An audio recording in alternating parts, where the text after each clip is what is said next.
Ladies and gentlemen, there is a quiet tragedy unfolding in the lives of countless men and women, the compulsion to please others. On the surface, it looks noble, selflessness, generosity, and kindness. But beneath it lies a hidden decay, for the one who constantly pleases others is slowly abandoning themselves. As Jung observed, what we repress will eventually rise in destructive ways. By denying our own needs in service of external approval, we do not become virtuous. We become fractured. The one who pleases others lives in the mask of the persona, while their true self, what Jung would call the self, fades into silence. The price of constant accommodation is not harmony, but the erosion of authenticity. You may gain admiration, but lose yourself. You may avoid conflict, but invite inner emptiness. To live only for the expectations of others is to betray the very essence of one's individuality. People-pleasing begins innocently, often rooted in the desire to keep harmony, avoid conflict, or win affection. From childhood, many of us learn that approval is conditional, that love and safety are given when we behave in ways that others deem acceptable. We adapt by creating a mask, a persona, that makes us agreeable and non-threatening. On the surface, this seems harmless, even admirable. Yet what is hidden behind this mask is the slow suffocation of the authentic self. Carl Jung warned of the dangers of living solely in the persona, the socially constructed identity we present to the world. While the persona is necessary to function in society, it becomes destructive when it is mistaken for the whole of who we are. The people-pleaser lives almost entirely within this mask, molding themselves to fit the expectations of others, suppressing their own impulses, desires, and truths. Over time, this adaptation ceases to be a conscious choice. It becomes an unconscious compulsion. The person no longer knows where the mask ends and where their true self begins. The danger of this existence is subtle but immense. Every time you say yes when you mean no, every time you suppress your anger to appear kind, every time you betray your truth for the comfort of another, you fracture yourself a little more. At first, this fracture is tolerable. You receive validation, you avoid conflict, and you feel momentary relief. But beneath the surface, a growing void opens. Your authentic self is not gone. It is merely silenced, watching from the shadows, waiting for the day it can no longer be ignored. Living in this way creates a deep psychic split. Outwardly, the people-pleaser may seem cheerful, reliable, even admirable. Inwardly, however, there is emptiness, fatigue, and a quiet rage. The more you rely on the mask, the more you feel disconnected from your own life. You may find yourself asking, who am I, really? Do I even have desires, dreams, opinions of my own? Or am I merely a reflection of what others want me to be? This confusion is not a sign of weakness. It is the inevitable consequence of sacrificing the self on the altar of approval. The mask of people-pleasing cannot hold forever. Jung observed that what is repressed does not vanish. It grows in the unconscious until it erupts. The authentic self, long silenced, eventually demands recognition. It may surface through depression, a loss of joy, sudden bursts of anger, or a sense of meaninglessness that no amount of validation can cure. These are not random misfortunes. They are messages from the psyche, signals that the mask has become unbearable and the self is suffocating. Thus, the tragedy of people-pleasing is not simply that others never truly know you. It is that you never truly know yourself. The mask you wear to gain love slowly robs you of the capacity to love authentically. To live always as the agreeable one, the selfless one, is to abandon the most sacred responsibility we have, to become who we truly are. And though the mask may bring peace to others, it destroys the soul of the one who wears it. When you devote yourself endlessly to pleasing others, you inevitably repress your own desires. At first, this repression feels like sacrifice, even virtue. You convince yourself that ignoring your needs is a sign of maturity, that placing others first makes you a better person. But the psyche does not operate this way. What is denied does not disappear. it goes underground, where it festers and transforms into something darker. Jung often said that the unconscious is not simply passive, it is alive, and it will not allow the truth of your being to be buried forever. When you silence your desires in order to maintain approval, you are not erasing them. You are pushing them into the unconscious. They remain there, hidden, growing in intensity. Eventually, this repression manifests as resentment toward those you sought to please. You may not admit it openly, but you begin to feel burdened by their presence, irritated by their needs, secretly angry that they do not notice your silent suffering. The very people you sought to keep close through your pleasing behavior become the ones you resent most deeply. This is the paradox of repression. The more you deny yourself for others, the more you grow to despise both them and yourself. Over time, the cost grows heavier. The psyche rebels against prolonged self-denial. If anger is repressed too long, it leaks out in passive-aggressive remarks or sudden outbursts.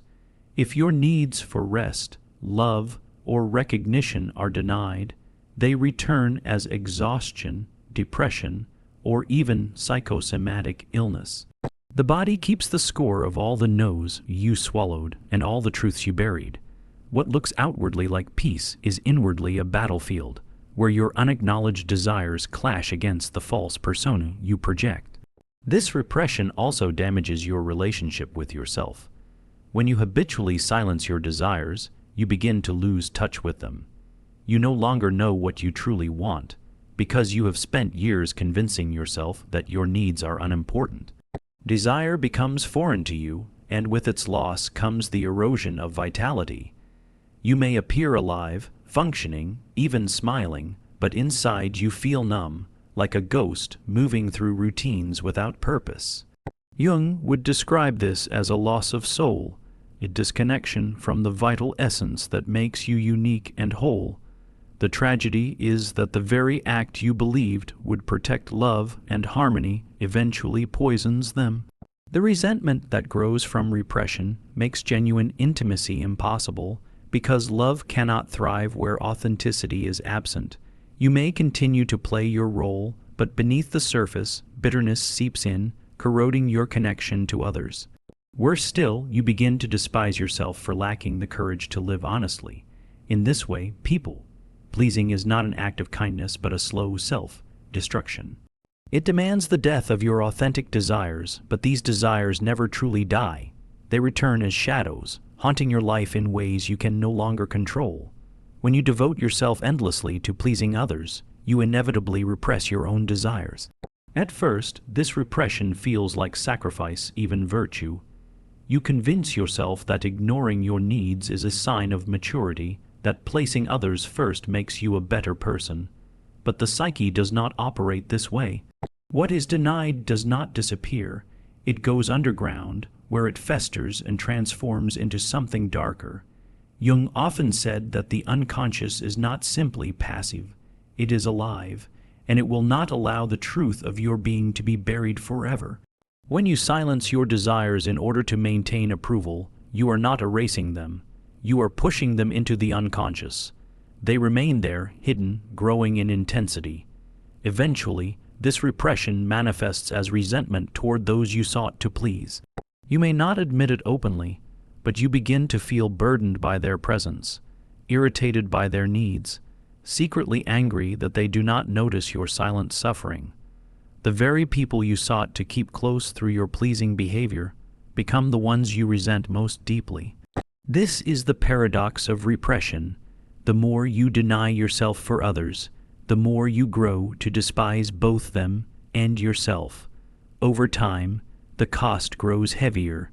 The psyche rebels against prolonged self-denial. If anger is repressed too long, it leaks out in passive-aggressive remarks or sudden outbursts. If your needs for rest, love, or recognition are denied, they return as exhaustion, depression, or even psychosomatic illness. The body keeps the score of all the no's you swallowed and all the truths you buried. What looks outwardly like peace is inwardly a battlefield, where your unacknowledged desires clash against the false persona you project. This repression also damages your relationship with yourself. When you habitually silence your desires, you begin to lose touch with them. You no longer know what you truly want, because you have spent years convincing yourself that your needs are unimportant. Desire becomes foreign to you, and with its loss comes the erosion of vitality. You may appear alive, functioning, even smiling, but inside you feel numb, like a ghost moving through routines without purpose. Jung would describe this as a loss of soul, a disconnection from the vital essence that makes you unique and whole. The tragedy is that the very act you believed would protect love and harmony eventually poisons them. The resentment that grows from repression makes genuine intimacy impossible, because love cannot thrive where authenticity is absent. You may continue to play your role, but beneath the surface, bitterness seeps in, corroding your connection to others. Worse still, you begin to despise yourself for lacking the courage to live honestly. In this way, people-pleasing is not an act of kindness, but a slow self-destruction. It demands the death of your authentic desires, but these desires never truly die. They return as shadows, haunting your life in ways you can no longer control. When you live to please others, your psychic energy, the vital force that fuels growth, creativity, and wholeness, becomes scattered and drained. Instead of turning inward to nourish your soul, you pour yourself outward, constantly anticipating the needs, moods, and expectations of those around you. This dispersal of energy may make you appear generous, but in truth, it leaves you hollow. Jung described individuation, the process of becoming whole, as requiring an inward turning, a centering of the psyche around the self.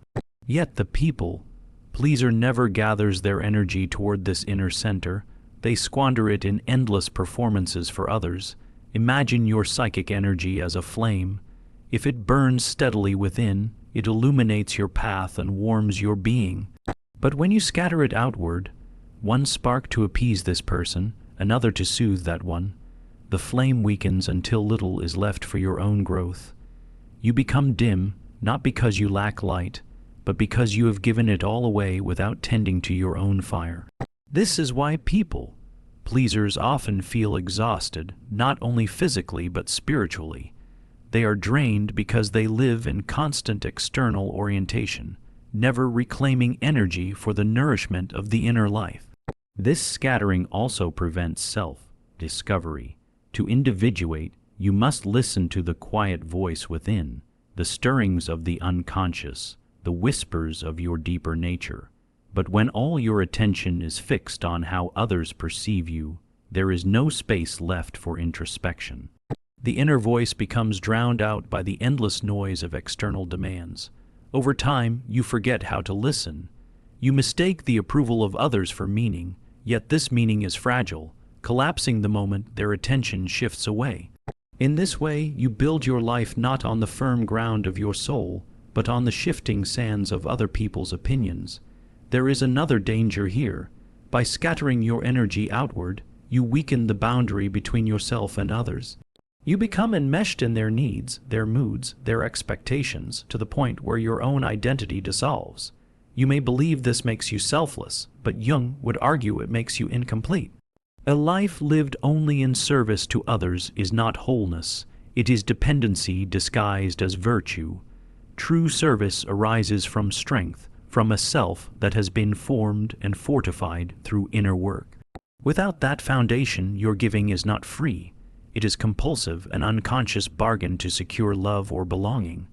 And so, while you appear outwardly devoted, inwardly you remain stunted. The psychic energy that could have gone into exploring your dreams, confronting your shadow, or realizing your creative potential is squandered in endless compliance. Individuation becomes impossible because you cannot move toward the self while you are scattered across the desires of others. The irony is that by giving everything away, you do not gain deeper connection. You lose both yourself and genuine intimacy. For how can others truly know you if you have never allowed your own flame to burn steadily and brightly within? Pleasing others may seem harmless, even noble. But beneath it lies a profound psychological cost. It traps you in the persona. The persona, as Jung described, is the social mask we wear to function in society. It is not inherently negative. Without it, we could not interact smoothly with others. Yet when the persona becomes the dominant identity, when the mask replaces the face, the individual becomes estranged from their true self. The people pleaser lives almost entirely in this false layer of being. They become the agreeable one, the dependable one, the one who never causes conflict. And though this mask earns approval, it does so at the price of suppressing everything that does not fit its image. The psyche does not tolerate suppression without consequence. What is denied in the persona does not vanish. It descends into the unconscious and becomes part of the shadow. Anger, desire, ambition, even simple preferences, all of these, when denied for the sake of pleasing others, retreat into the shadow realm, where they grow darker, more distorted, more destructive. Thus, the more one cultivates the persona of constant harmony, the larger and more dangerous the shadow becomes. The individual may appear gentle and accommodating on the surface, yet beneath lies unacknowledged resentment, rage, or longing that threatens to break through in sudden eruptions. This imbalance between persona and shadow creates a false sense of identity. The people pleaser begins to confuse the mask with the self, believing they are truly as agreeable and selfless as they appear. But because the shadow remains unintegrated, cracks eventually form. They may experience unexplained irritability, moments of bitterness, or self-destructive habits, all symptoms of the shadow demanding recognition. Jung insisted that wholeness requires a confrontation with the shadow, but the people pleaser fears such confrontation, for it risks breaking the illusion of being endlessly good in the eyes of others. There is also the danger of living life as performance. If the persona dominates, every action becomes a calculated move in the theater of social approval. Genuine spontaneity vanishes, for even joy and kindness are filtered through the question, will this please them? This constant performance creates inner fatigue, for one is never at rest, never unmasked, never truly seen. Relationships built on the persona remain shallow because no one, not even the self, encounters what lies beneath. The tragedy of living in the persona is that it blocks the path to individuation. Jung's great insight was that the goal of life is not to perfect the mask, but to transcend it, to integrate the conscious and unconscious into a unified whole. But if you remain enslaved to pleasing others, you never step beyond the mask. You remain a role, not a person, an actor, not a soul. And as the mask hardens, the shadow swells. One day, inevitably, what was hidden will emerge, whether as inner emptiness, sudden collapse, or destructive rebellion. For no mask, however carefully maintained, can silence the truth of the psyche forever. Love and respect cannot be sustained by endless compliance. At first glance, it may seem that constantly saying yes, constantly accommodating, constantly bending yourself to meet another's desires is an act of love. But in truth, it is an act of fear, fear of rejection, fear of disapproval, fear of abandonment. What masquerades as devotion is often a desperate attempt to secure belonging by sacrificing authenticity. Yet genuine love and respect cannot take root in such soil. They require honesty, strength, and the courage to reveal the boundaries of the self. When you live only to please, you are not offering true love. You are offering a performance. You are saying, I will become whoever you need me to be so long as you don't leave me. This may win affection in the short term, but it is not respect, and it is not love. Respect arises when others encounter your authenticity, when they see you as a being with your own will, your own voice, your own limits. Love deepens when there is a mutual recognition of two distinct selves, not the submission of one to the other. If you erase your boundaries in the hope of being loved, you do not create intimacy. You create dependence, where affection becomes contingent on how well you maintain the illusion. The paradox is that people often admire those who stand firmly in their own truth. They respect those who say no when it must be said, those who do not contort themselves into endless shapes to be liked. There is strength in boundaries, for they signal self-respect, and self-respect invites respect from others. To refuse to betray yourself is to teach others how you are to be treated. In contrast, those who habitually please others teach others to disregard their needs, because they disregard them first.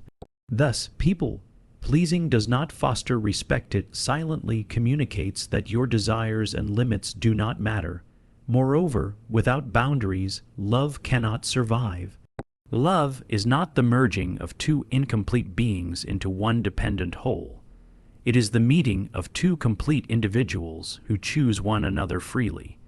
If one person dissolves themselves into the other, what remains is not love but absorption. And where absorption exists, resentment eventually follows. The one who pleases feels drained and unseen, while the one who is pleased grows accustomed to taking without giving. Both lose, for what brought them together is not authenticity but illusion. True love demands courage, the courage to risk displeasing the other, to reveal one's authentic self, to speak a boundary even when it may cause conflict. Only then can the relationship rest on something solid. For when love is offered not out of fear but out of freedom, it nourishes both souls. Respect cannot be earned by endless yielding, but only by standing firm in who you are. In this sense, pleasing others is not an act of love. It is the very thing that prevents love from ever being real. At the root of the compulsion to please others lies not virtue but fear, a deep, often unconscious terror of rejection and abandonment. Many who devote themselves to keeping others happy are not motivated by pure kindness. Rather, they are driven by the anxious conviction that if they ever reveal their true needs, their true boundaries, or their true self, they will be cast aside. To please is to bargain. If I make myself agreeable enough, you will not leave me. Yet this bargain is made not from strength but from insecurity, and it binds the soul in chains of dependency. This fear often originates in childhood, where love and acceptance may have been conditional. A child learns that their worth is measured not in who they are, but in how well they conform to the expectations of parents, teachers, or peers. Perhaps affection came only when they were quiet, obedient, or helpful. Perhaps criticism or neglect followed whenever they expressed anger or individuality. The child concludes, often unconsciously, "If I am myself, I will be unloved. If I please, I will be safe." This belief hardens into an adult pattern long after the original threat has disappeared. But to live under this compulsion is to live in a constant state of anxiety. Every interaction becomes a test. Will they still accept me if I disappoint them, if I refuse, if I stand apart? The people-pleaser avoids these questions by always yielding, always complying.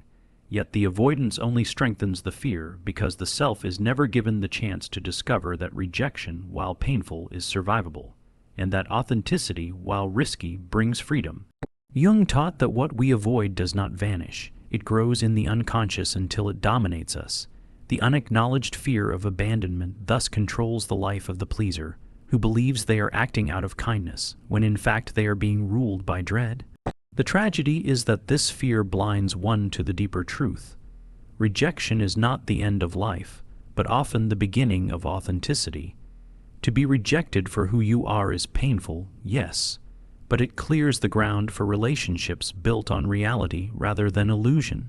To be accepted only when you please is not love, it is conditional approval, and so the people-pleaser clings to a fragile substitute for connection, never realizing that the very thing they fear, rejection, might also free them from the exhausting charade. Confronting this fear requires courage, for it means risking the loss of what feels like safety. It means daring to say no, daring to assert one's own needs, daring to risk displeasure. Yet in this confrontation lies liberation. By facing the fear of abandonment, the individual discovers that they are not as fragile as they believed. They learn that authenticity may cost them certain relationships, but those that remain will be truer, deeper, and rooted in respect. Until this fear is faced, people-pleasing will always be slavery, but once confronted, it transforms into strength, the strength to walk through rejection and discover that the self, whole and unmasked, is worthy of love without conditions. To stop pleasing others is, in essence, to stop betraying yourself. The slow poison of people-pleasing lies not in the act of kindness itself, but in the quiet abandonment of your own soul. Each time you silence your voice to avoid disapproval, each time you ignore your boundaries to maintain harmony, each time you bend your truth to fit someone else's expectations, you send a message inward. My needs do not matter. Myself is unworthy. Over time, these small betrayals accumulate, and what was once a subtle unease becomes a profound alienation from who you are. Jung taught that the greatest task of life is individuation, the realization of the true self beneath the masks and roles imposed by society. But individuation is impossible if you continually sacrifice authenticity for approval. To betray yourself for others is to live in contradiction, outwardly smooth yet inwardly fragmented. The psyche cannot thrive under such conditions, and it begins to protest in the form of anxiety, depression, resentment, or even physical symptoms. What you refuse to honor consciously will return unconsciously, demanding recognition. Walking the path of liberation begins when you decide to end this cycle of betrayal. This does not mean becoming selfish or indifferent, as many fear. It means reordering the relationship between self and other. It means recognizing that your voice has as much weight as the voices of those around you, that your desires and boundaries are not obstacles to connection, but conditions for real intimacy.